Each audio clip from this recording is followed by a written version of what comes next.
Hello everyone. आज का जो क्लास रहने वाला है वह हिस्ट्री का सेकंड नंबर का क्लास रहने वाला है। हिस्ट्री का जो पहले नंबर का क्लास था कल के वीडियो के अंदर अपलोड किया गया है, जिसके अंदर हम रचनाएं, स्रोतों और राजाओं से रिलेटेड जैसे लेखक उनके जो द्वारा जो रचना की गई रचनाएं हैं, जैसे कि आप बोल सकते हैं कि हर्षचरित का लेखक कौन है, अर्थशास्त्र के लेखक कौन है, इस प्रकार के जो पुस्तकें थी उनके लेखकों के बारे में जाने हैं जो कि एग्जाम में पूछे जाते हैं प्रश्न। तो आज की क्लास के अंदर हम जानते हैं विदेशी यात्रियों से मिलने वाली प्रमुख जानकारियों के बारे में, क्योंकि इनसे भी एग्जाम में प्रश्न पूछे जाते हैं।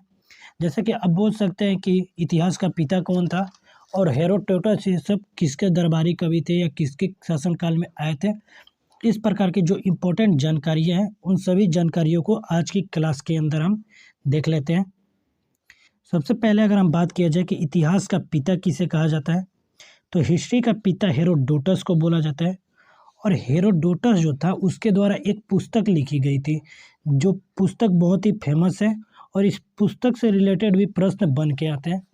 जैसे जो हिस्टोरिका पुस्तक था वह पुस्तक किसके द्वारा लिखा गया था, इस प्रकार के प्रश्न पूछ सकते हैं। तो हिस्टोरिका पुस्तक के लेखक थे हेरोडोटस। ठीक है, आगे चलते क्वेश्चन की ओर, जो कि पूछा है प्रश्न कि मेगास्थनीज किसके दरबारी कवि था।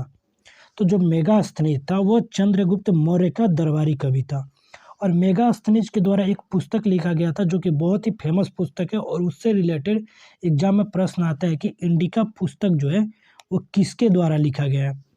तो इंडिका पुस्तक जो था वो मेगास्थनीज के द्वारा लिखा गया था।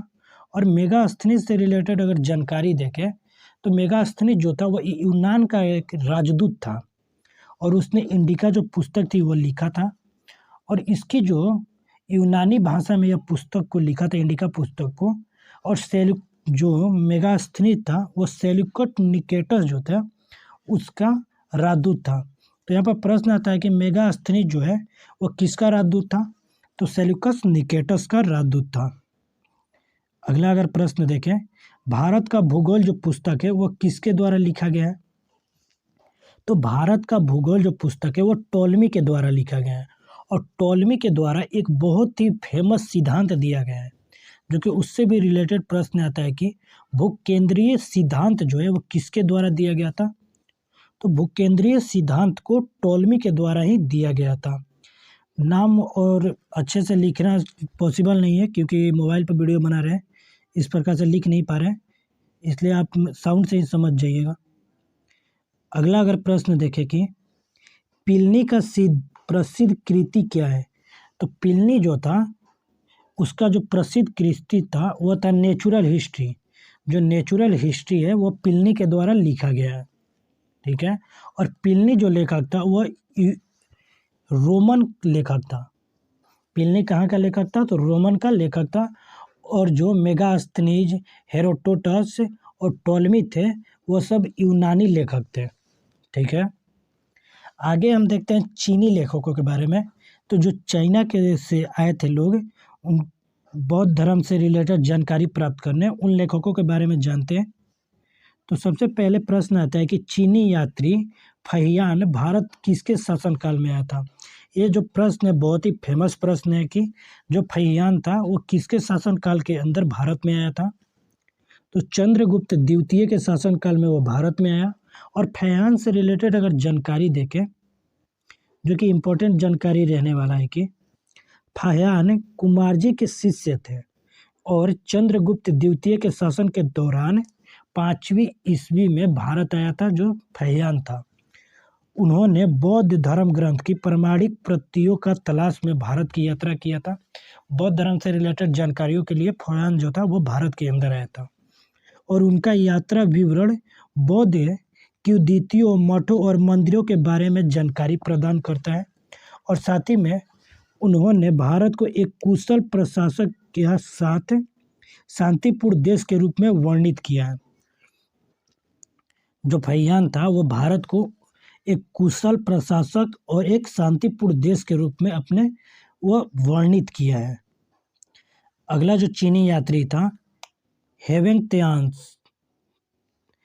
अगला जो चीनी यात्री था हेवेन त्सांग किसके शासनकाल के दौरान भारत के अंदर आया था, तो हर्षवर्धन के शासनकाल के टाइम पर जो हेवेन त्सांग था वो भारत के अंदर आया था। यह जो हर्षवर्धन थे उनके शासनकाल में भारत आया।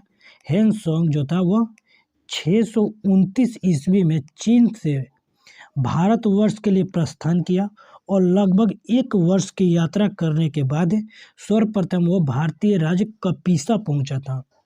तो प्रश्न आ सकता है कि हेनसोंग जो था वो भारत के सबसे पहले कौन से राज्य में आया था? तो कपीसा राज्य के अंदर आया था। भारत में वो कितने वर्ष ठहरा था? तो 15 वर्ष ठहरा था। और कब चीन लौटा? तो 645 ईस्वी में वह वापस चीन लौट गया। वह इसके आने के पश्चात वह क्या क्या किया था? तो वह बिहार में नालंदा जिला स्थित नालंदा विश्वविद्यालय में अध्ययन करने तथा भारत से बौद्ध ग्रंथ को एकत्र कर ले जाने के लिए आया था। और इसका भ्रमण वृत्तांत सियूकी नाम से प्रसिद्ध है। तो प्रश्न ऐसे भी बन सकता है कि सियूकी नाम से किसका भ्रमण जो वृत्तांत था वो प्रसिद्ध है? तो हेनसोंग से। और जिसमें कितने देशों का वर्णन मिलता है? तो 138 टोटल देशों का वर्णन उसके अंदर मिलता है। और इसके अनुसार सिंध का राजा शूद्र तथा हेनसोंग के बौद्ध की प्रतिमा के साथ साथ सूर्य और शिव की जो प्रतिमा का भी पूजन किया जाता था। जो हेनसोंग था, हेनसोंग के अध्ययन के समय नालंदा जो विश्वविद्यालय है उसके कुलपति कौन थे? तो आचार्य शिलाभद्र थे। ये भी प्रश्न इम्पोर्टेंट है कि जब हेनसोंग आया था उसके टाइम पर जो नालंदा विश्वविद्यालय है उसके कुलपति कौन थे? तो आचार्य शिलाभद्र थे। यह जो नालंदा विश्वविद्यालय है वो बौद्ध दर्शन के लिए बहुत ही प्रसिद्ध था। अगला जो प्रश्न है कि इत्संग, तो इत्संग जो एक चीनी यात्री था जो 3 साल तक कहाँ पर रहा था भारत के अंदर? तो ताम्र लिपि के अंदर। और ताम्र लिपि जो जगह पड़ता है भारत के अंदर बंगाल के अंदर पड़ता है। इत्संग जो था यह 7वीं शताब्दी के अंत में भारत आया। इसने अपने विवरण में नालंदा विश्वविद्यालय, विक्रमशिला विश्वविद्यालय तथा अपने समय के भारत का वर्णन करा था। ठीक है, आगे देखते हैं अरबी लेखकों के बारे में। तो अरबी लेखक जैसे अलबरूनी किसके शासनकाल में कालीन था? तो अलबरीनी जो था वह मोहम्मद गजनी का समकालीन था। ठीक है, प्रश्न आता है कि अलबरूनी जो था वह किसके समकालीन था? तो मोहम्मद गजनी का। मोहम्मद गजनी से रिलेटेड अगर जानकारी देखें, जैसे कि मोहम्मद गजनी के साथ भारत आया था। अरबी में लिखी गई उसकी किताब या किताब आप बोल सकते हैं कि उल हिंद या भारत की खोज जो पुस्तक है वह किसके द्वारा लिखा गया है? अलबरूनी के द्वारा लिखा गया है। ठीक है, इतिहासकारों के लिए एक महत्वपूर्ण स्रोत है।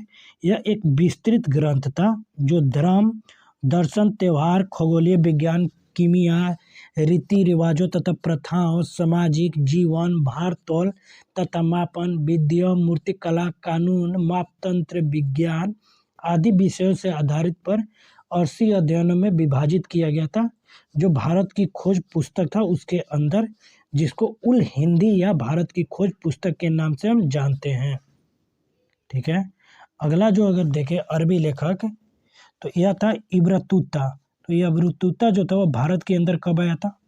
तो 1333 ईस्वी में इब्न बतूता भारत के अंदर आया था, जो कि यह एक अरबी लेखक था। इसके द्वारा क्या क्या काम किया गया था ये भी जानते हैं। तो इब्न बतूता के द्वारा अरबी भाषा में लिखा गया यात्रा वृत्तांत, जिसे रिहला कहा जाता है, वह 14वीं शताब्दी में भारतीय उपमहाद्वीप के सामाजिक तथा सांस्कृतिक जीवन के विषयों में बहुत ही प्रचुर तथा उसके रोचक जानकारियाँ 1333 ईस्वी में दिल्ली पहुंचने पर इसकी विद्वता से प्रभावित होकर जो सुल्तान मोहम्मद बिन तुगलक ने उसे दिल्ली का काजी या न्यायाधीश नियुक्त कर दिया था। तो जो सुल्तान मोहम्मद बिन तुगलक था उसने दिल्ली का काजी या न्यायाधीश नियुक्त किया। अगला अगर अन्य लेखकों के बारे में जाने कुछ जैसे जानकारियाँ की, कंगीर तथा तंगीर जो नामक ग्रंथ है वो किनके द्वारा लिखा गया है? तो तारानाथ के द्वारा यह ग्रंथ को लिखा गया है। यह एक तिब्बती लेखक थे तारानाथ, जो कि जिन्होंने कंगीर तथा तंगीर नामक जो ग्रंथ है वह लिखे थे। तंगीर और कंगीर नामक ग्रंथ यह फेमस ही बहुत प्रश्न है, क्योंकि अक्सर यह प्रश्न एग्जाम में पूछा जाता है। अगला जो प्रसिद्ध यात्री था मार्को पोलो, वो किस देश का निवासी था? तो मार्को पोलो इटली का निवासी था और मार्को पोलो यह 13वीं शताब्दी के अंत में पांडियन देश की यात्रा पर आया था और इसका विवरण जो है पांडियन इतिहास के अध्ययन के लिए बहुत ही उपयोगी है। आज के अंदर जितने भी विदेशी यात्री थे उन सभी यात्रियों से रिलेटेड जानकारियाँ दे दिया गया है। कल के वीडियो के अंदर हम जानने वाले हैं तीसरे क्लास के अंदर की जो शिलालेख थे वो कौन से शिलालेख किससे रिलेटेड है और कौन से शिलालेख को किन राजाओं के द्वारा किया गया था, उस चीज़ को कल के वीडियो के अंदर पूरा डिटेल्स के साथ जानेंगे। उनसे रिलेटेड जो इम्पोर्टेंट क्वेश्चन बनते हैं उन सभी प्रश्नों को भी अच्छे से जानने वाले हैं। तो आप हमारे जो VIP एग्जाम YT चैनल है इसको सब्सक्राइब कर लीजिएगा और साथ ही में चैनल को ओपन कर लीजिएगा। करंट अफेयर और GK GS जो इम्पोर्टेंट टॉपिक है उनसे रिलेटेड अगर वीडियो देखना चाहते हैं तो एक बार ज़रूर चैनल को ओपन करिएगा। वीडियो पसंद आएगा तो वीडियो को लाइक करिएगा, साथ में चैनल को सब्सक्राइब करते चलिएगा।